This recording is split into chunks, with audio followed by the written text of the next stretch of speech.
Millionaire comes home early and nearly faints at what he sees. Daniel Whitmore had never come home at this hour, 4:15 in the afternoon.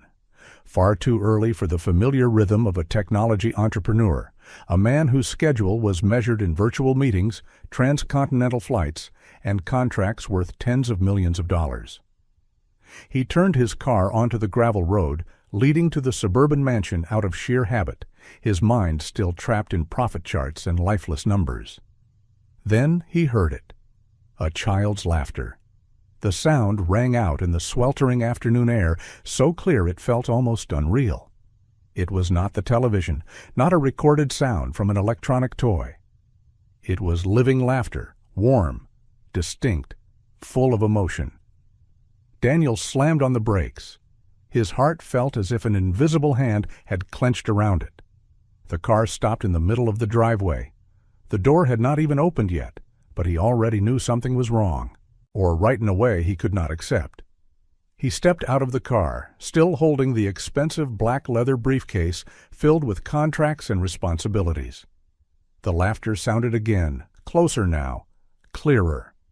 The briefcase slipped from Daniel's hand, hitting the gravel with a dull thud he did not even notice. His eyes locked onto the garden behind the house. On the perfectly trimmed green lawn, beneath the pale golden light of the afternoon sun, his son was there. Ethan, the 7-year-old boy whom doctors had declared incapable of emotional connection, a child diagnosed with severe autism, unresponsive to physical touch, unable to smile, unable to speak. The child Daniel had accepted would live his entire life in silence. But Ethan was laughing. Not just laughing. The boy was clinging tightly to the back of a young woman, his arms spread wide, his face buried against her neck, releasing bursts of joyful laughter, as if the world had never hurt him. The girl crawled across the grass, making horse noises, her hair tangled, her clothes smeared with dirt. She was not Victoria, his fiancée, not a doctor, not a therapist, just the new maid. Her name was Maya. Daniel's knees went weak. His breath caught in his throat. Everything he had believed, accepted, painfully nodded along with, began to fracture in that very moment. Because if Ethan could laugh like this, then someone had been lying to him all these years. Everything began 3 years earlier. Ethan was only 4 at the time. The boy spoke little, reacted slowly, and often sat for hours staring into empty space.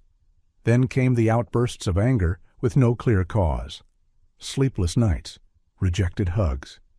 Daniel clearly remembered the first time he felt utterly helpless, when his son did not respond at all after he called his name. Victoria was the first to say aloud what Daniel feared most. "I think something is wrong, Daniel." She said it with a sorrowful, worried expression, that of a woman ready to shoulder the burden for him. And so began the endless days of hospital visits, tests, and psychological evaluations. From one doctor to another, from private hospitals in New York to research centers in Europe. The final diagnosis was delivered coldly and precisely, like a sentence. Severe autism spectrum disorder, motor impairment, emotional communication deficits, no possibility of full recovery.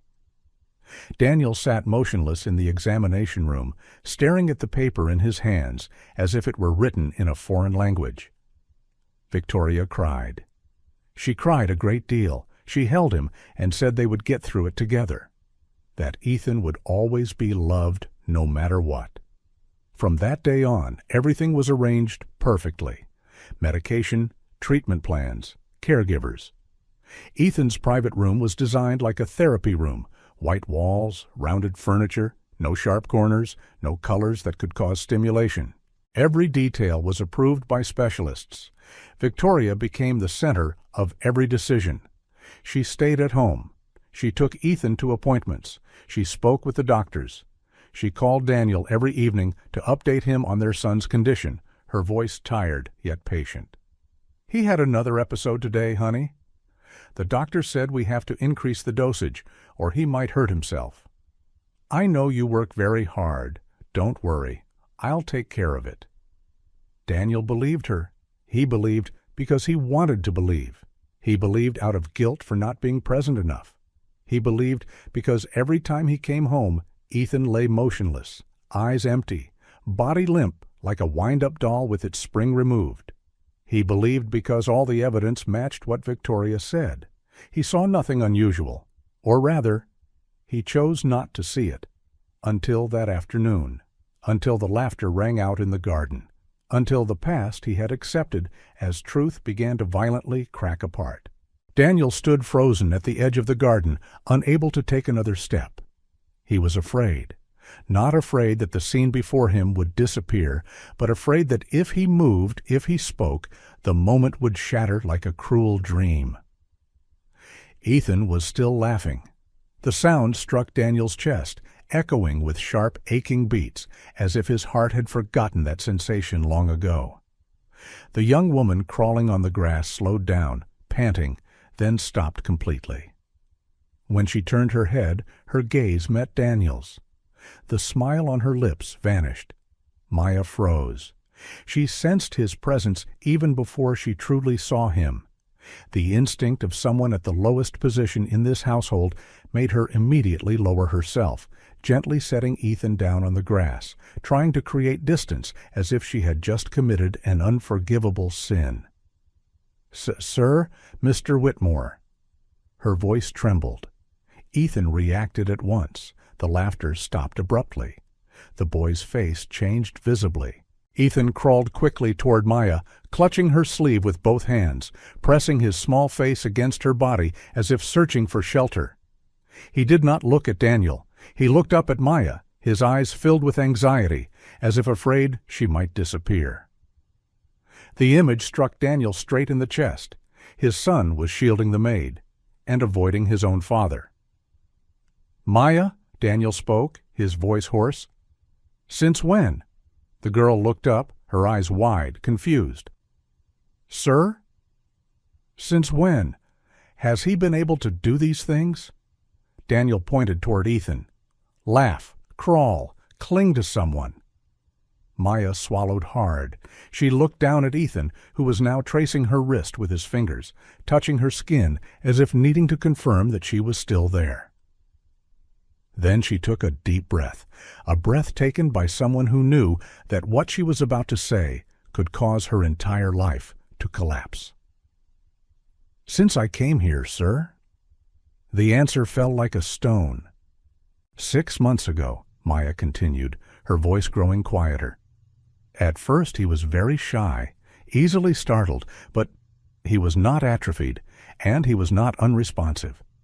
Daniel felt a chill run down his spine. "Then why?" He did not finish the sentence. Maya looked up, meeting Daniel's eyes for the first time. In that moment, the distance between the millionaire employer and the poor maid seemed to disappear. There were only 2 adults facing a frightened child. "He isn't afraid of anything, sir," Maya whispered. "He's afraid of one person." The air froze. Daniel did not need to ask who. The name formed in his mind with painful clarity. Old fragments of memory began to slide out of place. The episodes that only happened when Victoria was present. The steadily increasing dosages. The medical visits where Ethan always went limp right in front of the doctors. Daniel looked down at his son. Ethan lifted his head, his eyes meeting Daniel's for a split second, then quickly turning back to Maya, as if that gaze were too dangerous. In that brief moment, Daniel understood something no one had ever told him in the past 3 years. His son had not lost his connection to the world. He was trying to survive in it. That night, Daniel did not sleep. He lay on the wide bed in the master bedroom, the ceiling high and cold, listening to Victoria's steady breathing beside him. Each breath sounded like a cruel reminder of everything he had trusted for the past 3 years. In the darkness, old images suddenly rushed back, without warning. The hospital room, the smell of antiseptic, the steady drip of the IV machine, merciless like a countdown clock. The woman lying on the bed was so thin that Daniel did not dare hold her hand for too long, afraid of hurting her. Laura, his first wife, Ethan's biological mother. Most of her hair had fallen out. Her skin was pale, but her eyes were still as gentle as the day they first met, when Daniel was not yet Daniel Whitmore of multi-million-dollar deals. "Don't blame yourself any more," Laura had once whispered, her voice so weak it almost dissolved into the air. "I'm not afraid of dying. I'm just afraid Ethan will grow up without remembering my face." Daniel remembered collapsing beside the bed, crying for the first time in his life, like a helpless child. A man accustomed to controlling everything, yet unable to control the cancer cells silently killing the woman he loved. He lost her on a rainy morning, and at the same time, he lost his ability to stand upright. Daniel pressed his temples tightly. His chest ached as if being crushed from the inside. The years that followed were merely days of existence, not truly living. Work, money, flights, contracts. All of it became a wall built to keep him from remembering that hollow feeling. And it was at that very moment Victoria appeared. Daniel heard the blanket shift softly. An arm gently rested on his shoulder. "Another nightmare?" Victoria's voice sounded in the darkness, soft, with just enough concern. She sat up, pulling him close, her hand stroking his back in a gesture that felt carefully practiced. "You don't have to be strong all the time," she whispered. "You've endured too much, Daniel." Daniel turned his face toward the window. The garden lights cast faint, blurred streaks across the ceiling, flickering like the thoughts in his mind. He wondered what he had missed, or rather, what he had deliberately chosen not to see. He recalled coming home late, Ethan lying motionless on the bed, eyes open yet reflecting nothing. Victoria always there, gently stroking the boy's hair, whispering soothing words. She said it was love. The doctors said it was necessary. But tonight, all those memories took on a different shape. Daniel remembered the small bruises he had once seen on his son's arms, explained away as bumping into the bed frame. He remembered the times Ethan screamed when it was time to take his medication, then quickly went limp, as if drained of all strength. He remembered Victoria's eyes whenever he asked more than one question. A flash of irritation, sharp and quick, instantly erased by a gentle smile. And then he remembered Ethan's reactions. Not the reactions of a sick child, but the reactions of a frightened one. Daniel stood up and left the room in silence. He walked down the hallway leading to his son's room. Standing before the closed door, he did not enter. He only placed his hand on the doorknob, feeling the icy cold metal beneath his palm. For the first time, Daniel Whitmore no longer thought like a guilty father. He began to think like a man who had been deceived. And in that thick silence, a quiet decision took shape. If the truth was being hidden, he would be the one to uncover it, no matter the cost. Daniel Whitmore said nothing the next morning. He had breakfast with Victoria as usual, black coffee, toast, financial news playing steadily on the wall-mounted screen. Everything unfolded with a smoothness that was almost frightening. Victoria spoke about Ethan's therapy schedule in her familiar tone, choosing her words carefully, like a professional nurse. Daniel nodded, at the right moments, with just enough concern, no more. If this were a chess game, he understood one thing very clearly. The first person to reveal suspicion was the one who lost. "I have a sudden trip to London," Daniel said as he stood up, his voice as casual as if he were commenting on the weather. 3 days, maybe 4. Victoria paused for a fraction of a second. Very small, but Daniel saw it. "Is that so?" She smiled, a flawless, perfect smile. "I'll take care of Ethan."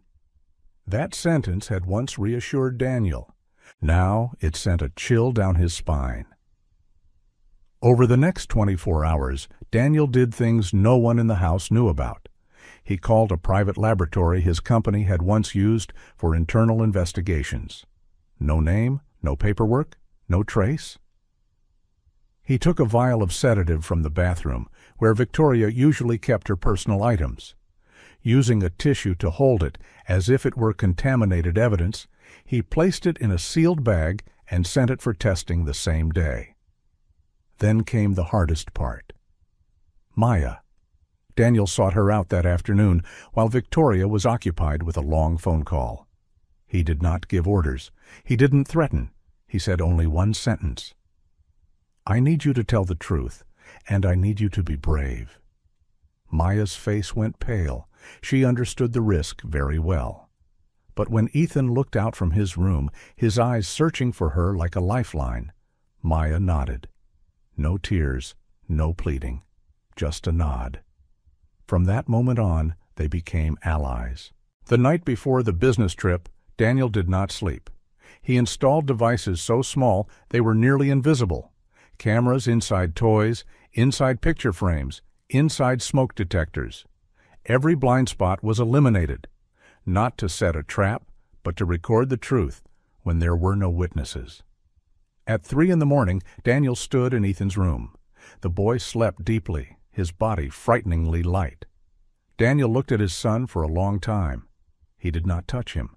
He only whispered a promise he was not even sure he had the right to make.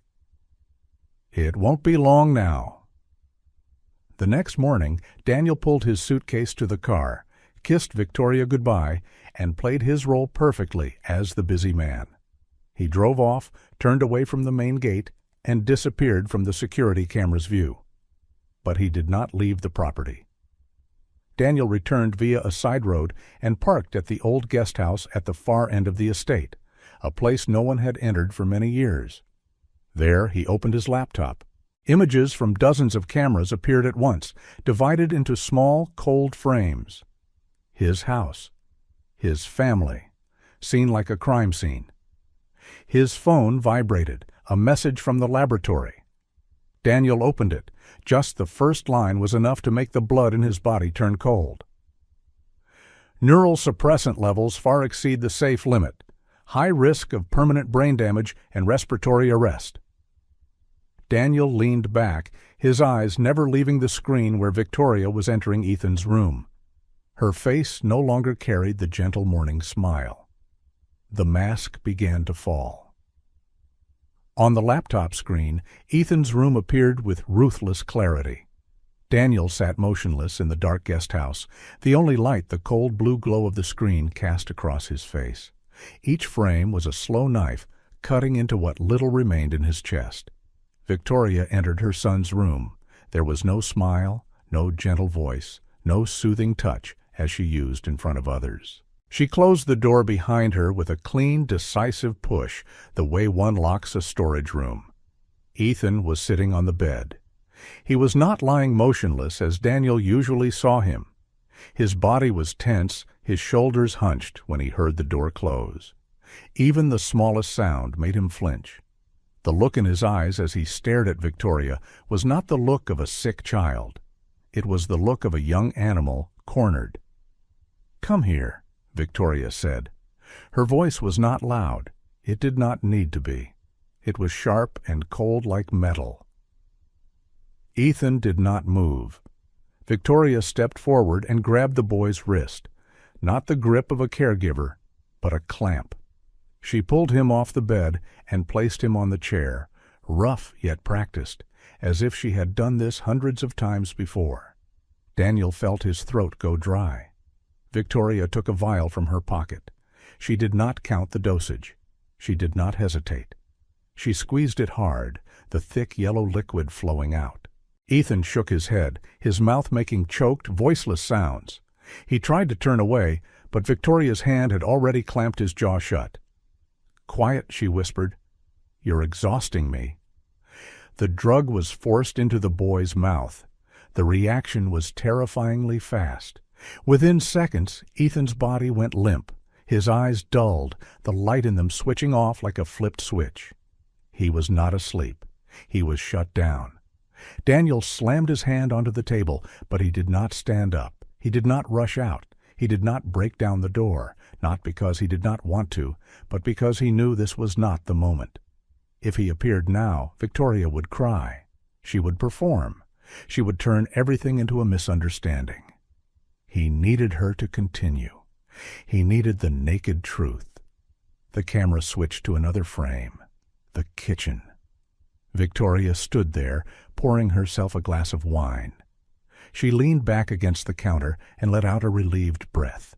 On her lips was a satisfied smile, the kind of smile she never showed Daniel.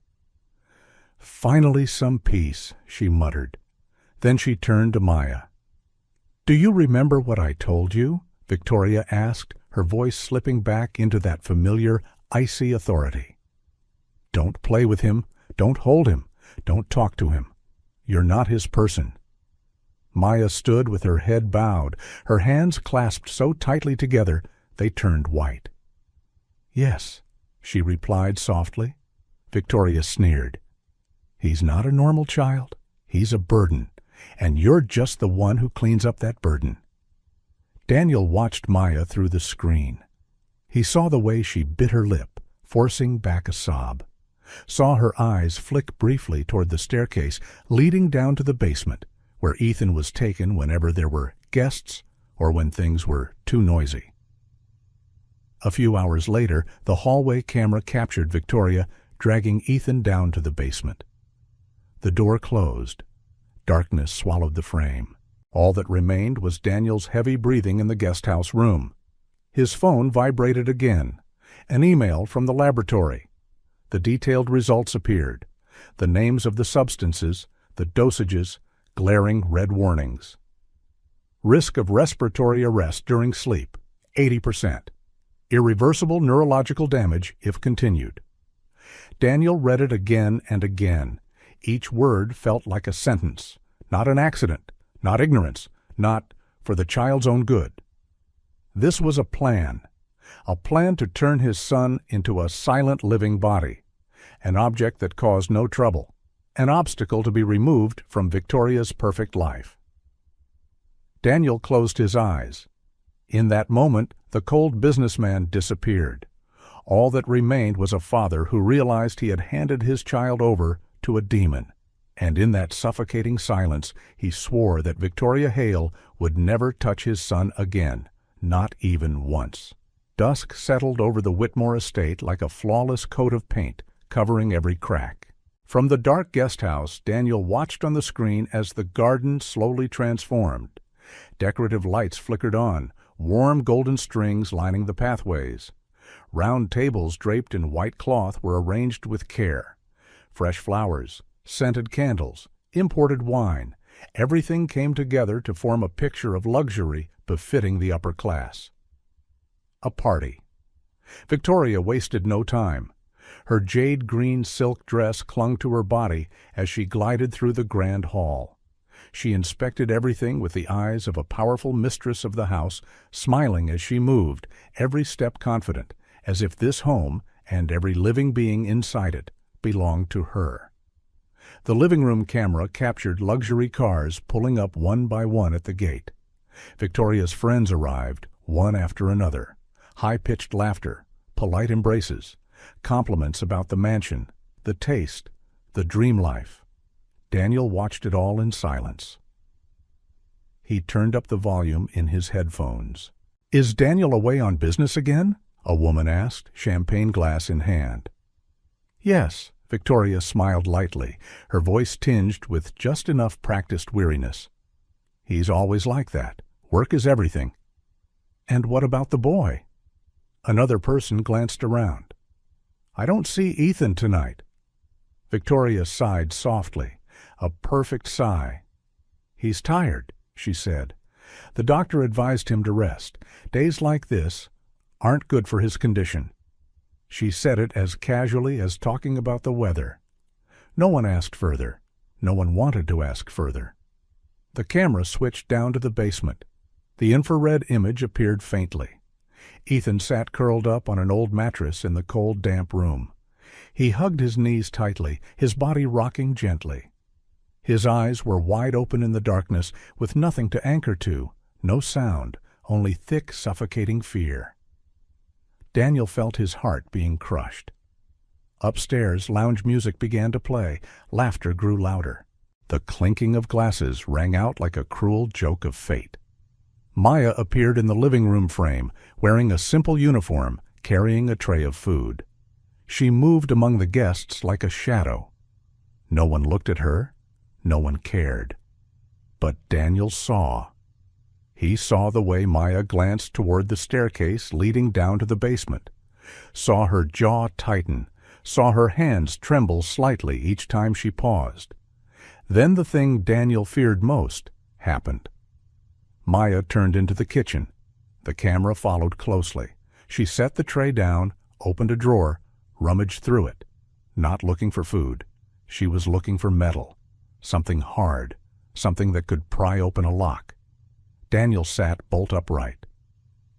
"No, don't do that," he whispered to the screen. "You'll get yourself killed." Maya found an old butter knife.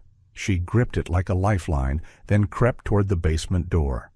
Her hand shook so badly she almost dropped the knife as she tried to slide the tip into the lock. A soft sound echoed. Not loud, but enough. Victoria appeared behind her like a ghost. "What do you think you're doing?" Victoria's voice was cold, sharp as a razor. Maya spun around. The knife clattered to the floor. "Ma'am, I just heard a noise. I thought—" "You thought?" Victoria sneered, her smile twisted. "I pay you to think?" She stepped closer, wine glass in hand, her eyes darkening.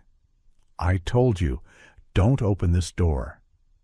Maya backed up until her spine pressed against the basement door.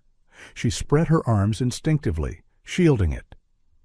"He's awake," Maya said, her voice trembling but unyielding. "He's scared. He's just a child."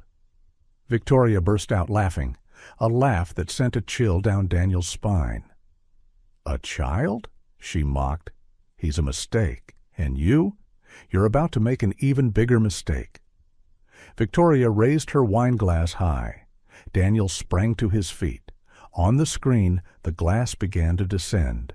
And in that moment, every plan, every strategy, every ounce of cold patience Daniel Whitmore had built collapsed completely. Daniel Whitmore did not remember how fast he ran. The door of the guest house burst open with such force that it slammed into the wall behind it. The darkness of the garden rushed straight into his face as Daniel sprinted outside, his lungs burning, his heart pounding as if it were about to tear out of his chest. He could no longer hear the music. He could no longer hear the laughter from that luxurious party. There was only one sound in his head, the sound of glass about to shatter. Daniel charged across the lawn, trampling over carefully trimmed flower beds, not feeling the thorns tearing at his pant legs. Decorative lights streaked past him like blurred flashes. Ahead stood the brightly lit mansion, a place where hell was being disguised with champagne and silk dresses. Daniel grabbed a metal chair from the patio and hurled it with all his strength straight into the living room's glass wall. The sound of shattering glass exploded. It drowned out the music, drowned out the laughter, drowned out the illusion of perfection. Shards of glass sprayed like rain, crashing down onto the expensive Persian rug amid the guests' horrified screams. Daniel stepped through the shattered opening. Blood streamed from his hand, dripping onto the stone floor, but he felt no pain. His eyes swept rapidly across the room, skipping over stunned faces, spilled drinks, panicked voices calling his name. He turned into the kitchen. The sight before him made the blood in his veins boil. Victoria was gripping Maya's hair, yanking her head back.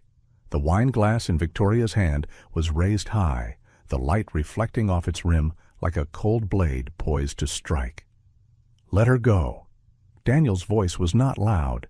It did not need to be, but it froze the kitchen in place. Victoria spun around.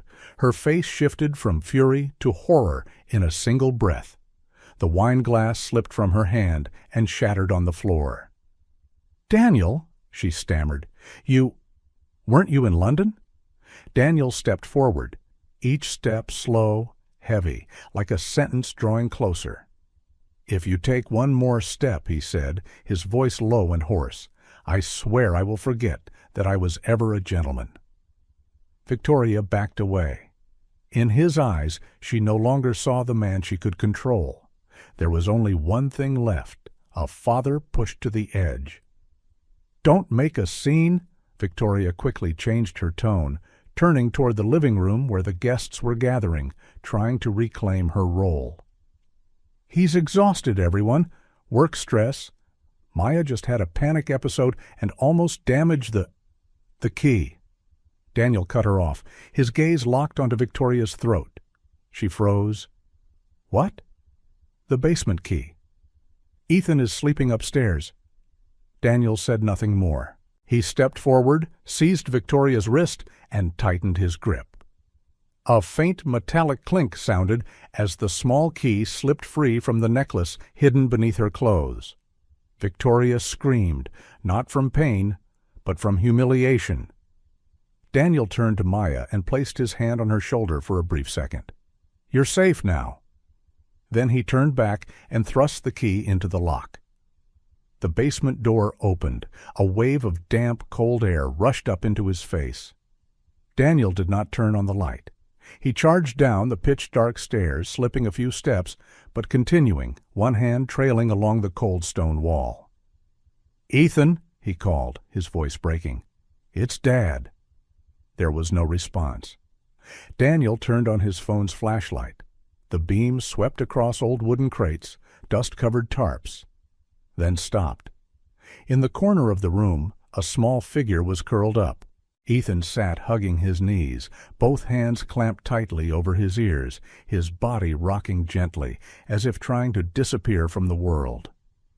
When the light hit him, the boy flinched, trembling, his mouth opening, but no sound coming out.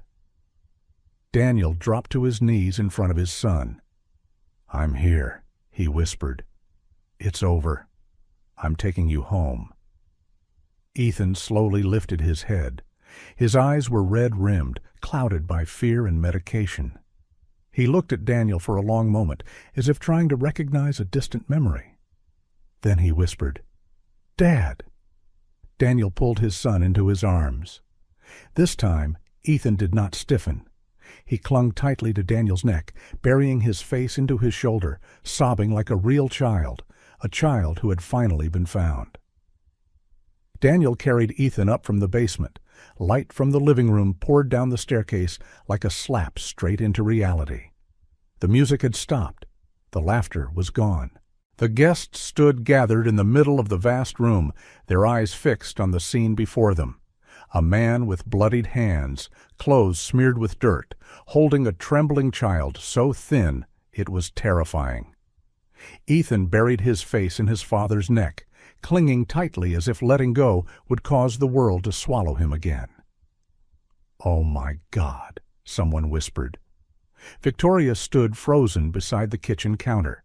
Her hair was disheveled, her flawless makeup beginning to crack. She looked at Ethan, then at Daniel, and in that moment she understood something too late. It was over. "Daniel, listen to me." Victoria rushed to speak, her voice shaking as she still tried to cloak herself in the role of a victim. "You're frightening the child. Give him to me. I'm the one who takes care of him." She stepped forward. Ethan flinched, his body curling inward, a frightened whimper escaping his small throat. Daniel immediately turned, shielding his son behind him. "Don't come any closer," he said, not loudly, not shouting. But the room fell completely silent. Daniel walked to the center of the living room, facing the confused, uncertain, curious stares. He took a deep breath, then gently set Ethan down on the sofa, where Maya had already knelt at some point, softly taking the boy's hand. Only when Ethan saw Maya did his breathing begin to steady. Daniel turned back. "Is anyone here wondering why my son was in the basement?" he asked, his voice frighteningly calm. Victoria let out a strained laugh. "You're losing control. He isn't well, everyone. I told you." Daniel did not let her finish. He took out his phone and connected it to the large screen mounted on the wall. The screen lit up. A video began to play, Victoria in the kitchen, a wine glass in her hand, her voice clear, sharp, cold. "After the wedding, I'll have full control over the treatment fund. The child will be sent far away, very far, much cheaper." A gasp rippled through the room. Victoria stepped back. Daniel did not stop. The video changed scenes. Ethan's room. Victoria gripping the boy's jaw, forcing medicine into his mouth. Ethan struggling weakly, terror in his eyes, choked sobs. A woman among the guests burst into tears and turned away. "Stop it!" Victoria screamed, lunging toward the screen. "You have no right. You weren't allowed to record." Maya, Daniel looked toward her, is the only person in this house who behaved like a human being. He turned back to face Victoria. "And you," his voice dropped, "are the one who turned a healthy child into a prisoner." No one spoke. No one defended her. In that opulent room, amid shattered champagne glasses and glaring. That night, the Whitmore mansion no longer glowed with party lights. The guests left in heavy silence, carrying with them images they would never erase from their memories. Victoria Hale was taken away afterward, her face stripped of all pride, leaving only the emptiness of someone whose final mask had been torn away. Daniel did not look after her. He sat on the front steps of the living room, Ethan curled up in his arms like a wounded kitten. The boy slept fitfully, jolting awake from time to time, his small hand unconsciously clutching his father's shirt, as if afraid that if he let go, the darkness would return. Daniel did not pry his son's hand loose.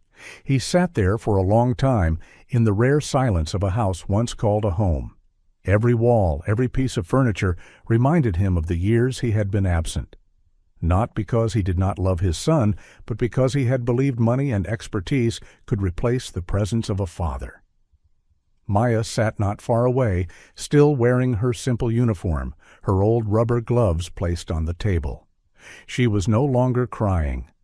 Her tears had run dry the moment she heard Ethan call out, "Dad," in the dark basement. Now she simply stayed, just as she always had, staying when everyone else turned away. "You're no longer the maid," Daniel said softly, breaking the silence. Maya looked up, startled. "Starting tomorrow," he continued, "you will be Ethan's primary caregiver, and if you agree, his family."